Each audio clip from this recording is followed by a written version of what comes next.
Hello, and welcome to another edition of Unresolved Mysteries. I'm Ray Texidor, coming to you today from the Murray Hill section of Manhattan in New York City, an area known for its 19th century brownstone buildings and quaint tree-lined streets.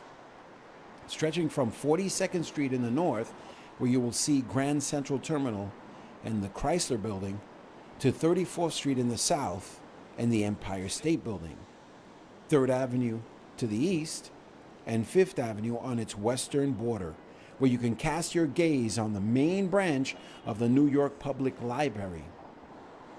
Murray Hill contains all of that, plus the Morgan Pierpont Library, Yeshiva University, the Roman Catholic Parish of Our Savior Church, plus various diplomatic embassies, corporate buildings, hotels, and more. And it was here in Murray Hill where Devlin Brach lived as well.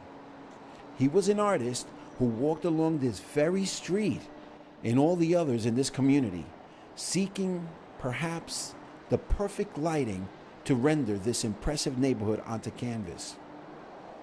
From various sources, I've been able to glean that he was about 5'9" in height, with straight brown hair, had brown eyes, a straight long nose, was fair-skinned, and had a penchant for wearing casual clothes and boots. He was often seen painting with his brushes, easel, and canvas throughout this community. In fact, some of his drawings, sketches, and paintings continue to circulate to this day. However, according to these first-hand sources, he was also an enigmatic and troubled person who could be easily drawn into verbal brawls, stopping just shy of fighting. He seemed to be on a psychological quest that was wrought with much struggle and adversity, and had many personal demons per se. He suffered from lapses of amnesia, a persecution complex, phobias, and was always thinking that he was being pursued by someone or something. Mysticists would conclude that some soul was crying out for his resurrection or reincarnation through him, perhaps. But for whatever reason, he was chosen, and from whence he came or has gone, these are the questions that I'll try to answer in this documentary, because his was no ordinary life. His mere existence may have caused repercussions that have yet to be felt. He disappeared from this area almost as quickly as he had arrived, living in a shabby, run-down rooming house at 344 Lexington Avenue, where he stayed for almost 6 months and hated. After which, he moved into a small apartment around the corner at 109 East 39th Street, from which he left for an undisclosed location, never to be seen again.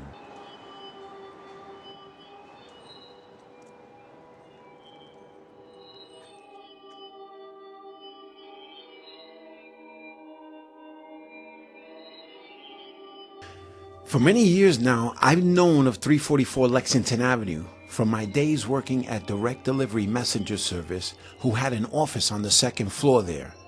Back then, as a messenger, I heard rumors of a man that had lived on the 3rd floor who went crazy and moved out prior to me working there. It was several decades later, in 2010, that I found out more about him. By then, though, the messenger service was long gone, and a psychic occupied that office. The same odorous, heavily soiled runner with its faint design from decades earlier was still laid out on the second floor landing, muffling the screechy, crackling sound of the old wooden planks underfoot. Sources were scarce, but I learned that Devlin Brach had lived just within that alcove in a room no more than 10 by 5 feet across. Now, I was going to attempt to continue up to the room, fascinated that he himself had walked up these very steps and lived just feet away. But since the stairs were lopsided and rickety, I was alone in this very dark building with the only source of light being the flash from my camera when I was photographing, I decided to turn back around, especially after seeing this notice. I discovered that the owner of this building back then was a woman in her 70s with the most haunting, striking blue eyes he had ever seen, which seemed to look through him though rather than at him. But he detested how she would look down between this very banister from the 3rd floor to the 1st to see who was entering the building or leaving it. As I descended the stairs, a sense of foreboding overtook me. My heart rate increased, and I hauled ass out of here as fast as I could. As of 2016, the psychic is no longer there, and the building has been shuttered 96 years after its construction.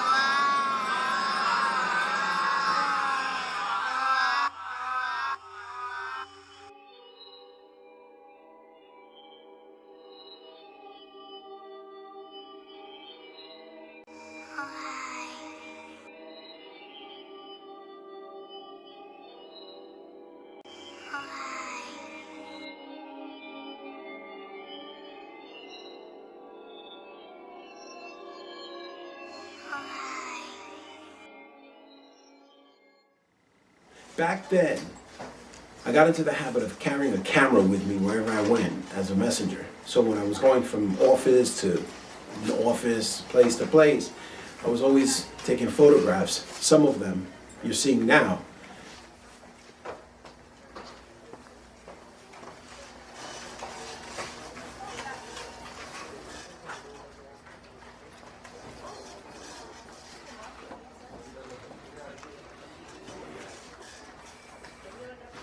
So when I came upon my photos, years later, I was taken aback when I came to this particular photograph, which you'll see closer in a minute. This one on the left.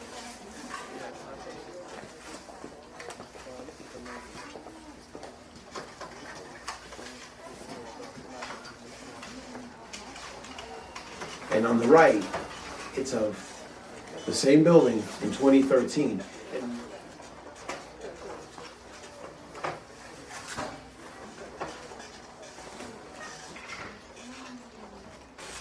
Note the changes made in the front entrance area.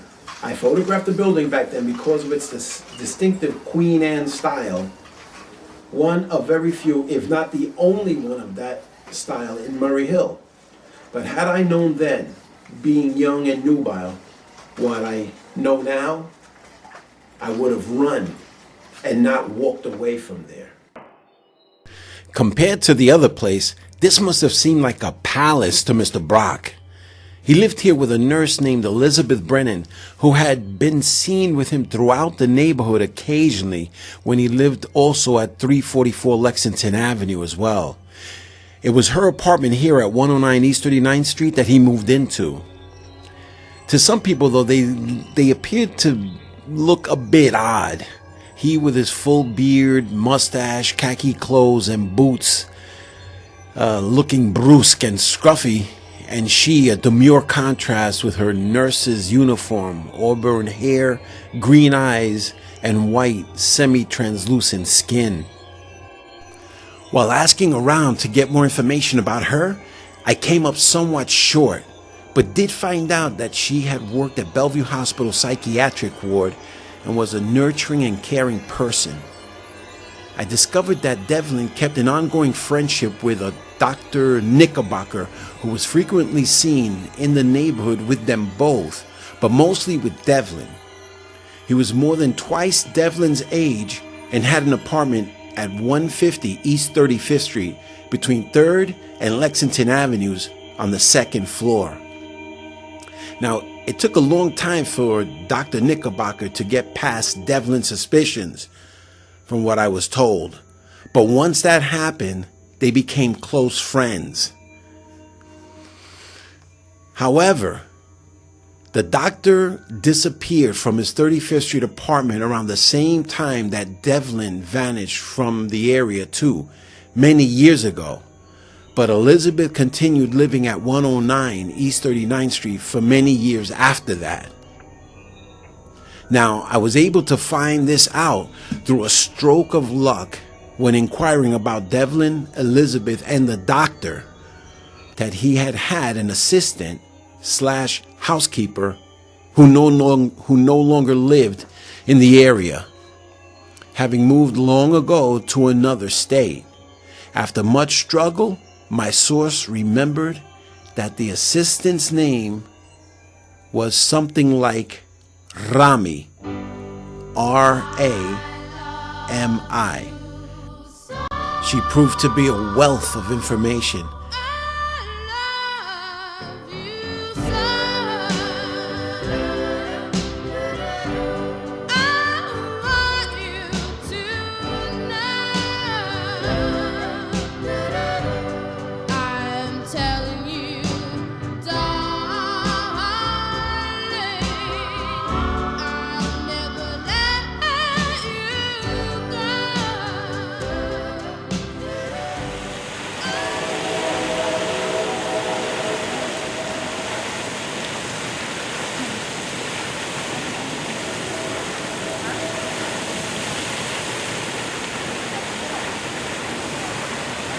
I think that's Rami and her daughter, Mimi. I'm over here.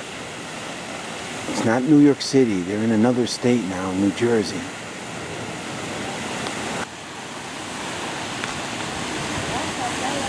There they go. Let me hide behind the tree.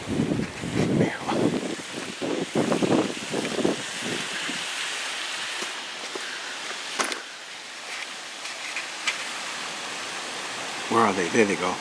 I don't want them to see me until I get their approval. That's definitely her. She was Dr. Knickerbocker's assistant and her daughter. I got information that they live out here in New Jersey. All right. My hope is to interview her and see.